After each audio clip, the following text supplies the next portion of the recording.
첫 번째 이야기. 경찰인 이 남성의 이름은 지무입니다. 지무는 얼마 전 여자친구 메이와 헤어졌습니다. 이곳은 메이가 즐겨 찾는 미드나잇 익스프레스라는 이름의 가게입니다. 지무는 일이 끝나면 이 가게에 와서 메이가 나타나기를 기다리지만 그녀는 나타나지 않습니다. 메이의 부모님과 통화를 하며 그녀의 근황에 대해 알아보려 하나 소득은 없습니다. 그는 아직 이별의 후유증에서 벗어나지 못한 상태입니다. 금발머리 가발을 쓴 이 여성은 마약 밀매업자입니다. 그녀는 술집 사장인 보스로부터 지령을 받고 인도인들을 마약 운반책으로 이용합니다. 마약은 옷과 짐, 신발, 항문 등에 숨겨집니다. 그녀는 운반책들을 데리고 공항으로 갑니다. 그런데 그녀가 출국 수속을 받는 동안 전부 어디론가 사라집니다. 아무리 찾아도 없습니다. 그녀는 다시 술집으로 가서 보스를 찾지만 만나지 못합니다. 대신 여 종업원으로부터 보스가 그녀에게 남긴 정어리 통조림을 건네받습니다. 통조림의 유통기한은 5월 1일까지입니다. 5월 1일이 자신의 유통기한임을 그녀는 깨닫습니다. 그런데 사실 보스는 술집에 있었습니다. 보스는 부하에게 무언가 그녀의 처분에 대한 지시를 내립니다. 그녀는 사라진 인도인 운반책들을 찾기 시작합니다. 한편 지무는 메이를 그리워하며 거리를 헤맵니다. 메이에게서 이별 통보를 받은 날은 만우절인 4월 1일이었고 지무는 그것이 만우절 농담이라고 믿고 싶습니다.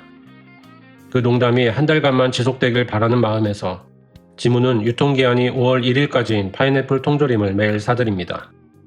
파인애플은 메이가 가장 좋아하는 과일이었고 5월 1일은 지무의 생일이기도 합니다. 유통기한이 5월 1일까지인 파인애플 통조림을 30개 모을 때까지 메이가 돌아오지 않는다면 모든 걸 잊기로 지무는 마음을 먹습니다. 그리고 4월 30일이 됩니다. 그녀는 홍콩을 뜨기 위해 기차표를 예약합니다.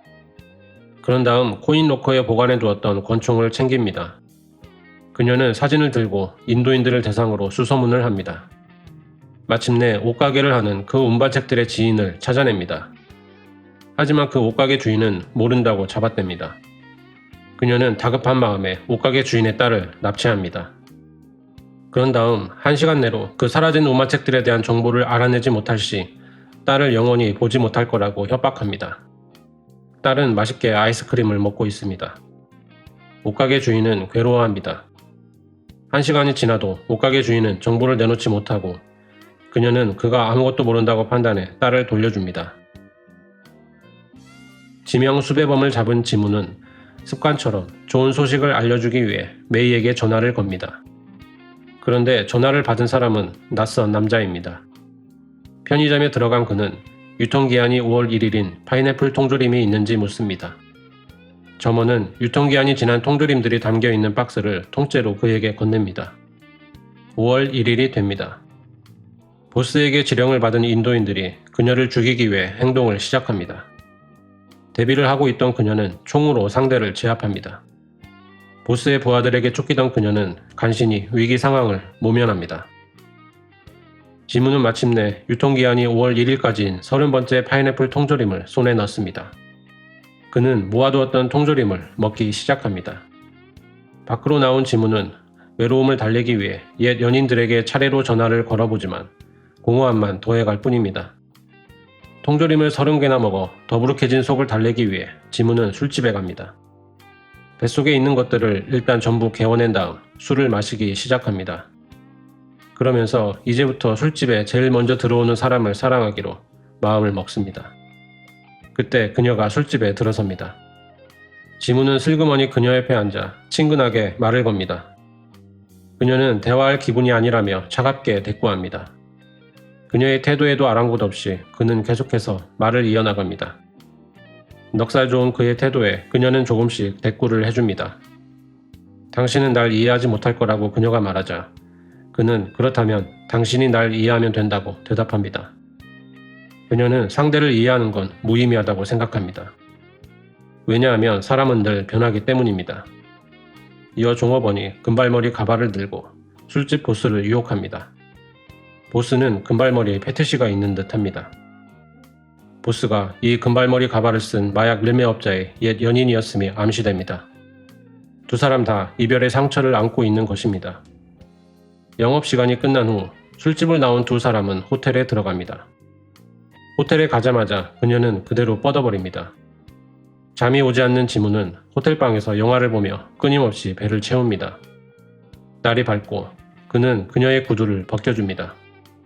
구두를 신은 채 자면 발이 붓는다는 말이 떠올랐기 때문입니다. 그는 넥타이로 그녀의 구두를 닦아주기까지 합니다. 그러고 나서 조용히 호텔방을 나섭니다. 그가 나가는 기척에 그녀는 잠에서 깨어납니다. 비가 내리기 시작합니다. 비를 맞으며 지문은 운동장을 달립니다. 눈물이 나오지 않도록 몸 안의 수분을 다 빼내기 위해서입니다. 그는 가지고 있던 무선 호출기를 버리기로 합니다. 이제는 기다리는 연락이 없기 때문입니다. 그때 호출기에서 알람이 울립니다. 그는 음성 사서한 메시지를 확인합니다. 사서한 암호는 만년 동안 사랑해입니다. 그것은 생일을 축하한다는 금발머리 가발을 쓴 그녀에게서 온 메시지입니다. 그 한마디의 메시지를 들은 그는 그녀를 영원히 기억할 수 있기를 마음속으로 염원합니다. 한편 보스는 문득 고양이 울음소리를 듣습니다. 뒷문 밖으로 나와보니 정어리 통조림 주위에 새끼 고양이들이 모여 있습니다. 그녀가 뒤에서 나타나 보스를 총으로 쏴 죽입니다. 새끼 고양이들이 먹고 있던 건 보스가 그녀에게 준 유통기한이 5월 1일까지인 그 정어리 통조림입니다. 조깅을 마친 지무는 미드나잇 익스프레스에 들러 콜라를 주문합니다. 지무가 최근 연인과 헤어진 걸 아는 가게 주인은 그에게 페이라는 이름의 새로 들어온 직원을 만나보라고 권유합니다. 페이를 남자로 착각한 지무는 가게 주인의 제안을 거절합니다. 페이의 인연은 따로 있습니다. 두 번째 이야기. 미드나잇 익스프레스에 경찰 663이 들어옵니다. 그는 언제나 그랬듯 샐러드를 주문합니다. 가게 주인의 사촌 동생이기도 한 이 새로운 점원의 이름은 페이입니다.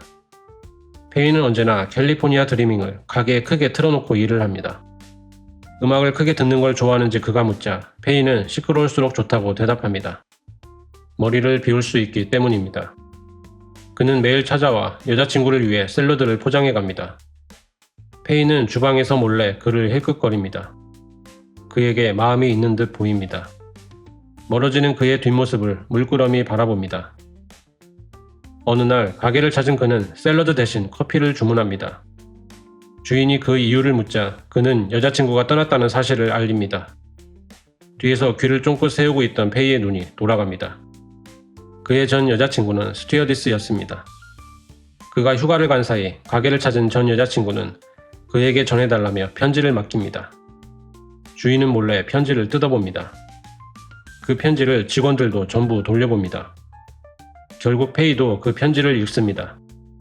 항로 변경으로 당신의 좌석은 취소되었다는 내용의 이별통보 편지입니다. 봉투 안에는 취소 도장이 찍힌 항공권과 함께 그의 집 열쇠가 들어있습니다. 페이는 몰래 열쇠를 챙긴 후 편지를 안내보드에 꽂아놓습니다. 그가 가게에 들릅니다.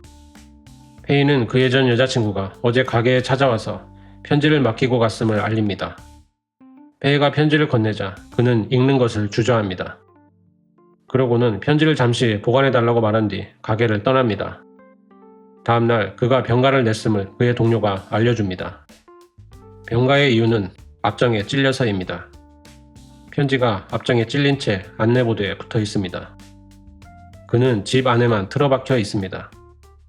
그에게는 집안의 물건들에 감정을 이입하며 말을 거는 묘한 취미가 있습니다. 시장에서 식재료를 옮기던 페이는 우연히 그와 만납니다. 그는 대신 짐을 옮겨줍니다. 페이는 돈을 모아 캘리포니아에 갈 거라고 그에게 말합니다. 그녀에게는 인생을 즐기는 것이 중요합니다. 페이가 자신과 함께 여행을 가자고 농담 반 진담 반으로 제안을 합니다. 그는 다음에 이야기하자며 대충 얼버무립니다. 가게에 보관 중인 편지 좀 빨리 가져가라고 페이가 말하자 그는 시간이 없다고 대답합니다. 주소를 알려주면 거기로 편지를 보내주겠다고 하자 그는 자신의 집 주소를 알려줍니다. 그의 집은 바로 이 근처입니다. 그는 페이에게 한번 놀러오라고 지나가듯 말합니다. 그의 집 주소도 알고 열쇠도 있습니다. 그녀는 깊게 고민하는 타입이 아닙니다. 어느새 페이는 그의 집 앞에 있습니다. 몰래 열쇠로 문을 따고 그녀는 집 안으로 들어섭니다. 그녀는 자신의 행위를 일종의 몽유병 같은 거라고 합리화합니다. 하지만 그것은 깨어날 수 없는 몽유병입니다. 그는 종종 자신의 집에서 점심을 먹곤 합니다. 혹시나 전 여자친구가 돌아오지 않았을까 하는 기대에서입니다. 옷장 앞에서 숨어있지 말고 나오라고 혼잣말을 하기도 합니다. 예전에도 그녀가 옷장 안에 숨어있다가 그를 놀라게 한 적이 몇 번 있었기 때문입니다. 그런데 실은 옷장 안에 페이가 숨어있습니다. 혹시나 싶어 화장실을 확인해보지만 거기에도 그의 전 여자친구는 없습니다. 다행히 페이는 들키지 않았고 그녀에게는 이 모든 상황이 재밌기만 합니다. 이제는 그가 밖에서 점심을 먹는지 미리 확인하는 치밀함까지 보입니다. 그의 집에서 페이는 화분에 물을 주기도 하고 캘리포니아 드리밍을 틀어놓은 채 장난감 비행기를 가지고 놀기도 하고 국수를 삶아 먹기도 합니다. 또한 그녀는 어항에 금붕어를 채워넣고 식탁보를 바꾸고 슬리퍼를 교체하는 등 집안에서 전 여자친구의 흔적을 모조리 지워나갑니다. 심지어는 자신의 어릴 적 사진을 그의 거울에 붙여놓기까지 합니다. 전 여자친구에게서 온 부재중 전화 녹음을 페이는 잠시 망설인 후에 삭제해버립니다. 그러던 어느 날 그는 자신의 집으로 달려갑니다. 전 여자친구가 돌아온 것 같은 강한 느낌을 받았기 때문입니다. 그런데 집안이 온통 물바다입니다. 힘들게 수습을 하고 집을 나가려던 그는 문을 열자마자 페이와 마주칩니다. 비명을 지르며 놀란 쪽은 페이입니다. 그녀는 마치 변명이라도 하는 양 가지고 온 금붕어를 들어올려 그에게 보여줍니다. 그가 여긴 왜 왔냐고 묻자 그녀는 금붕어를 사러 왔다고 횡설수설합니다. 그녀는 돌아가려고 하지만 발이 떨어지지 않습니다. 발이 움직이지 않는다고 그녀가 말하자 그는 쥐가 난 모양이라고 하며 발 마사지를 해줍니다.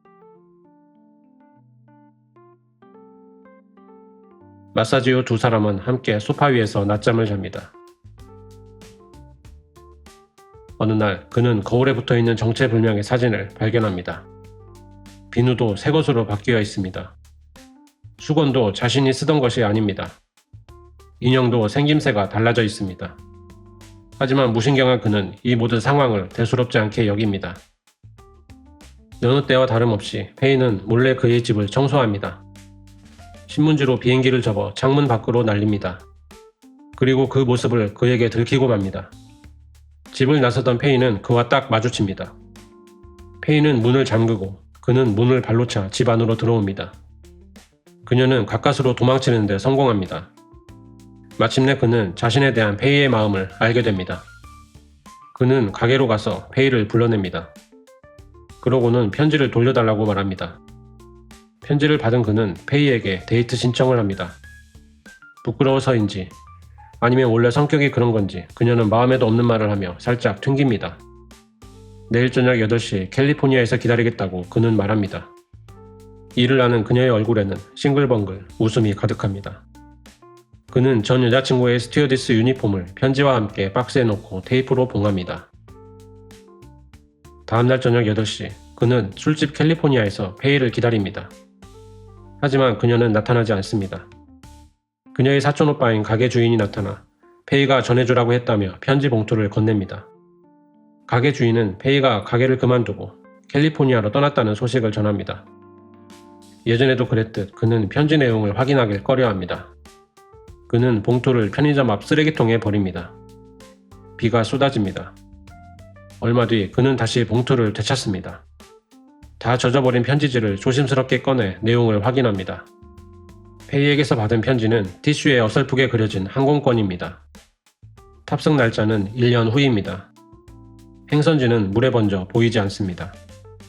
사실 그와 약속했던 날 페이는 그보다 일찍 술집 캘리포니아에 갔었습니다. 그때 비가 내렸고 창밖을 바라보던 그녀는 문득 다른 캘리포니아의 날씨는 어떨지 궁금해졌습니다. 그와의 연애 대신 1년만이라도 온전히 자신의 꿈을 위해 살아보고 싶은 것이었습니다. 그녀가 그에게 보낸 편지의 의미는 1년 후에 술집 캘리포니아에서 만나자는 뜻이었습니다. 정확히 1년이 지난 후 스튜어디스 복장 차림의 그녀는 술집 캘리포니아에 앉아 비 내리는 창밖 풍경을 바라보며 그를 기다립니다. 그는 나타나지 않습니다. 그가 자신의 편지를 읽지 않은 거라고 그녀는 생각합니다. 비가 그치고 페이는 술집을 나옵니다. 어디선가 조그맣게 캘리포니아 드리밍이 흘러나옵니다. 페이는 자신이 예전에 일했던 가게로 갑니다. 내부 공사 중인 가게는 셔터가 반쯤 내려가 있습니다. 그녀는 셔터를 들어올리고 가게 안을 확인합니다. 그리고 그곳에서 뜻밖의 인물과 마주합니다. 그가 그 가게를 인수한 것입니다. 페이의 사촌오빠, 즉 원래 주인은 가게를 그에게 넘긴 뒤 가라오케를 차렸습니다. 캘리포니아는 어땠는지 그가 묻자 특별한 건 없었다고 그녀는 대답합니다. 그녀는 내일 아침 일찍 비행이 있으며 이번 비행은 좀 길 거라고 말합니다. 멀리에서라도 편지 한 통 써달라고 그가 부탁합니다. 써봤자 어차피 읽지도 않을 거 아니냐고 그녀는 툴툴거립니다. 그가 보관하고 있던 페이의 편지를 보여줍니다. 이런 티켓을 내고도 비행기를 탈 수 있는지 그가 묻습니다. 펜으로 쓴 글씨가 물에 번져서 행선지도 잘 보이지 않는다고 그는 말합니다. 오해가 풀립니다. 그녀는 새 티슈를 펼칩니다. 어디로 가고 싶은지 그녀가 묻습니다. 아무 곳이나 당신이 원하는 곳이면 좋다고 그는 대답합니다. 그녀는 새로운 항공권을 그리기 시작합니다.